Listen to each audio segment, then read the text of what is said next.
Pour la première fois, un clone d'animal adulte, une brebis. Et maintenant, écoutez Yuri Gagarin. C'est le premier jour de l'Euro. Europe 1.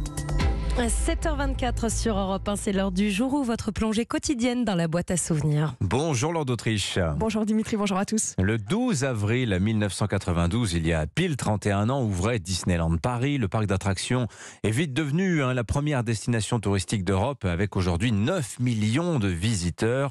Tout commence pour Disneyland Paris en 1987.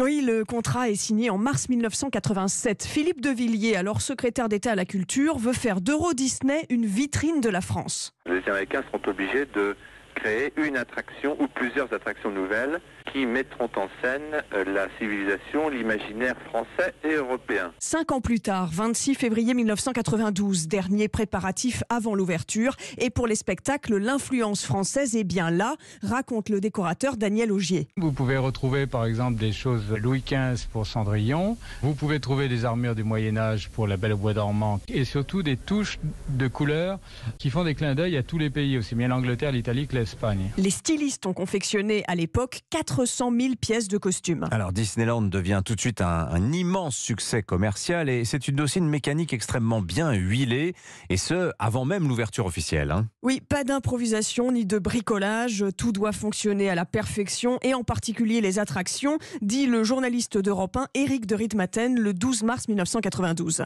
On les fait tourner à toutes les vitesses, 20 heures d'affilée, surchargés de sacs de pommes de terre de 25 kilos chacun. Mais c'est sans compter quelques imprévus, raconte sur Europe 1 le PDG d'Euro Disney, Philippe Bourguignon. Aujourd'hui, on a eu des problèmes avec les bisons. Nous avons 10 bisons dans un enclos qui a été construit spécialement pour eux depuis maintenant une semaine. Et on nous avait demandé de faire des portes renforcées avec des énormes rivets. Eh bien, ni les rivets ni la porte n'ont résisté aux bisons. Et pour l'inauguration, le 12 avril 92, sont présents les acteurs Eddie Murphy, Gina Lollobrigida, le producteur Eddie Barclay, le réalisateur Claude Lelouch aussi. C'est parfait, là je retombe en enfance. Et comme Blanche-Neige à mon âge, vous voyez, elle a mieux vieilli que moi, quoi. Je vais dans tous les sens. Je m'amuse comme un fou. En plus de 30 ans, le parc Disneyland a accueilli 375 millions de visiteurs et plus de la moitié sont étrangers. Ça aussi, c'est de l'attractivité pour la France. Merci beaucoup, Lord d'Autriche, pour ce bain de mémoire grâce aux archives sonores d'Europe 1.